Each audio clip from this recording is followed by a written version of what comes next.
ക്ലേശത്താൽ നീറുമ്പോഴെല്ലാം എന്റെ ക്ലേശങ്ങളേൽക്കാനണഞ്ഞു.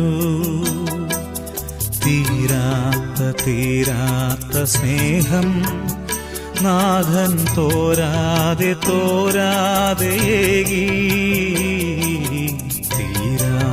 തീരാത്ത സ്നേഹം നാഥൻ തോരാതെ ഏകി. ജീവന്റെ അപ്പമായി വന്നു എന്റെ നാഥനമീശോ ഇന്നെന്നിൽ. ദ്യോവിന്റെ വാതിൽ തുറന്നു തന്റെ ദാനങ്ങൾ എന്നിൽ ചൊരിഞ്ഞു.